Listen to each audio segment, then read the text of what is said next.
Welcome back to my YouTube channel. दोस्तों आज हम बात करने वाले हैं निफ्टी और बैंक निफ्टी के बारे में। यहाँ पे डेली चार्ट में यहाँ पे लगा लेता हूँ आप लोगों को। जैसा कि मैंने बताया था, निफ्टी का जो इम्पोर्टेंट सपोर्ट है वो 23,500 23,800 का सपोर्ट है।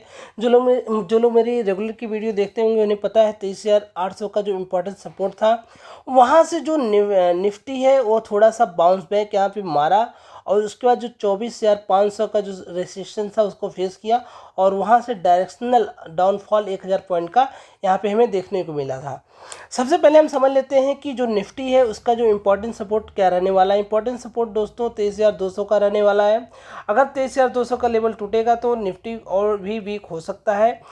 उसके बाद जो साइकोलॉजिकल सपोर्ट रहता है वो 23,000 का रहेगा। 23,000 और 23,200 का जो रेंज है एक इम्पॉर्टेंट सपोर्ट प्ले यहाँ पे करेगा।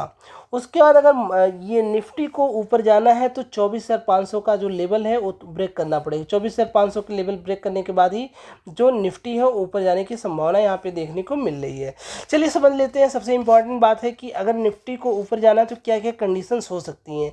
अगर निफ्टी को ऊपर जाना है तो यहाँ पे सबसे पहले या तो निफ्टी जो है एक ही रेंज में कुछ दिनों तक कंसोलिडेशन कर सकता है, उसके बाद ही जो है निफ्टी ऊपर जा सकता है। अगर कंसोलिडेशन अगर नीचे की तरफ तोड़ता है, अगर 23,000 का लेवल टूटता है तो कुछ डाउनफॉल, कुछ गिरावट हमें और भी मार्केट में देखने को मिलेगी। अगर जो निफ्टी है अगर ये 23,800 का लेवल टूटता है उसके बाद 24,500 का इमीडिएट टारगेट के साथ हम बाई यहाँ पे कर सकते हैं। लेकिन अगर 24,500 का भी लेवल ब्रेक करेगा तो मार्केट में एक अच्छा खासा अपसाइड डायरेक्शनल मूव हमें देखने को मिलेगा। जैसा कि सबसे पहले यहाँ पे हम समझ लेते हैं कि ये क्या क्या कंडीशन हो सकती है। 23,000 अभी जो जिस लेवल पे निफ्टी है यहाँ से अगर डायरेक्शनल अप मूव दिखाता है तो 23,800 का जो लेवल है वो एक रेसिस्टेंस का काम करेगा। वहाँ से अगर मार्केट थोड़ा सा गिरेगा, कुछ इस प्रकार का पैटर्न बनाएगा। यहाँ जो पैटर्न रहेगा वो डबल बॉटम का काम करेगा। डबल बॉटम बनाने के बाद मार्केट जो है एक अच्छा खासा अप मूव 24,500 के लिए रैली दिखा सकता है। अगर जैसा कि मैं आप लोग बता रहा हूँ इस समय सबसे इम्पॉर्टेंट जो रेसिस्टेंस का काम करेगा, आप लोगों को मैं जो लोग मेरी रेगुलर की वीडियो देखते हैं उन्हें सारी चीज़ें मालूम होती हैं मैं क्या लेवल ड्रॉ करता हूँ। यहाँ पे जो 24,500 का जो रेसिस्टेंस है ये काफ़ी ज़्यादा जो है स्ट्रॉन्ग रेसिस्टेंस इस समय हमें देखने को मिल रहा है। 24,500 का रेसिस्टेंस, लेकिन सपोर्ट अभी कहाँ मार्केट में है 23,200 23,000 का जो हमें सपोर्ट, इमीडिएट सपोर्ट यहाँ पे देखने को मिल रहा है कि अगर इसके नीचे जाएगा तो यहाँ पे जो मैं आप लोगों के लिए बताऊंगा कि जो नेक्स्ट सपोर्ट का काम कौन सा लेवल जो है वो करेगा। चलिए 15 मिनट के चार्ट पे आप लोगों को इंट्राडे के लिए मैं बता देता हूँ कि अगर निफ्टी की क्या क्या कंडीशंस हो सकती हैं। सबसे पहले यहाँ समझते हैं कि जो निफ्टी है यहाँ पे एक रेंज बनाया हुआ है। जो मंडे का दिन था वो एक रेंज में बना हुआ है। अगर मार्केट गैप अप ओपन होता है तो यहाँ कहीं ओपन होता है तो हम इंटरेस्टेड नहीं रहेंगे जब तक यहाँ पे 3 से 4 कैंडल का फॉर्मेशन नहीं करता है। अगर एक ही रेंज में करने के बाद निफ्टी ब्रेक करेगा तो हम इंटरेस्टेड रहेंगे, जो कि हमारा टारगेट रहेगा 23,600 के लिए। और जो दूसरा टारगेट रहेगा मैंने बताया था 23,800 का जो हमारा टारगेट निफ्टी में देखने को मिलेगा।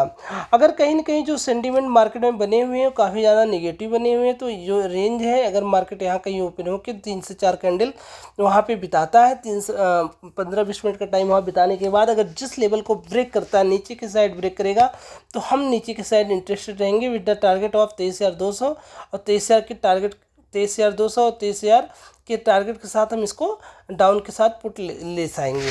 दोस्तों यहाँ पे कोई भी बाई और सेल की रिकमेंडेशन आप लोगों को नहीं दी जाती है। यहाँ मेरा खुद का पर्सनल एजुकेशनल पर्पज़ के लिए सारी चीज़ें मैं आप लोगों के साथ शेयर करता हूँ।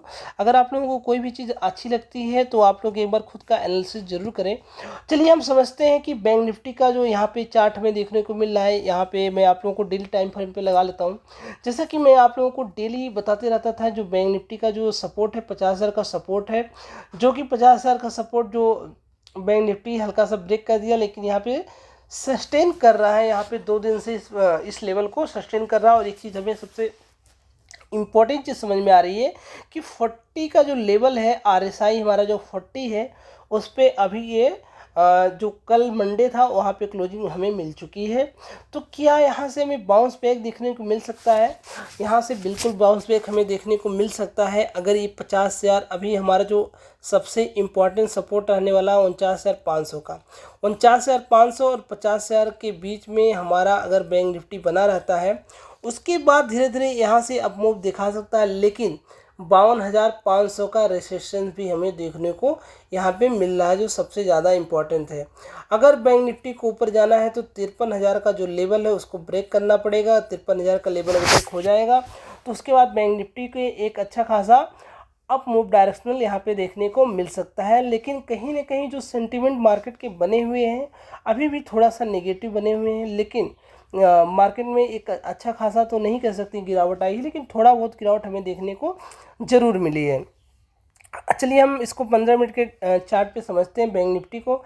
यहाँ पे देखेंगे जो मंडे का दिन था, मंडे के दिन पूरा जो बैंक निफ्टी एक ही एक रेंज में पूरा दिन घूमते रहा और जो है किसी को भी बायर और सेलर को एक अच्छा खासा प्रॉफिट देखने को नहीं मिला। Buyer seller in the sense call और पुट, अगर जो लोग सेल करते हैं, कॉल ऑप्शन सेल करते हैं, उनको एक अच्छा खासा यहाँ पे प्रॉफिट देखने को मिला था।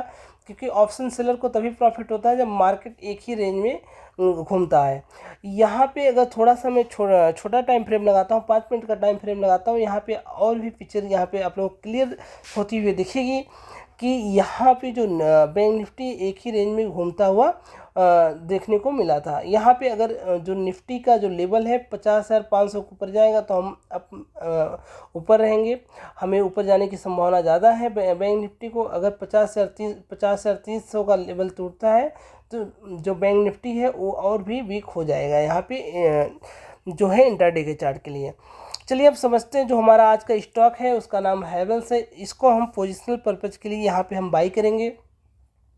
इसका जो रीज़न है उसका रीज़न मैं आप लोगों को बता देता हूँ।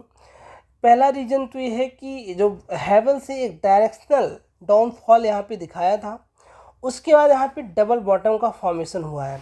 यहाँ पे कोई भी चीज़ें हैं वो विदाउट लॉजिक बाई नहीं की जाती हैं।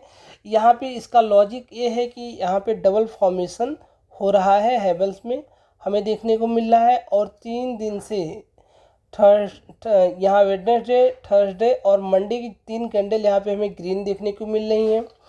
और एक अच्छा खासा यहाँ पे सपोर्ट ड्रॉ हो रहा है।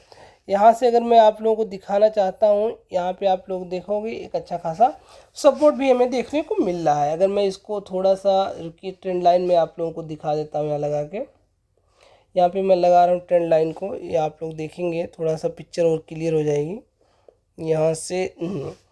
तो जो हमारा 1590 का जो लेवल है वो हमारा एसएल का काम करेगा। 1590 का एसएल हम रख के हैवेल्स को बाई हम कर सकते हैं। 1620 पे एंट्री लेंगे और जो हमारा एंट्री मैं आप लोगों को यहाँ पे पूरा अच्छे से लिख देता हूँ।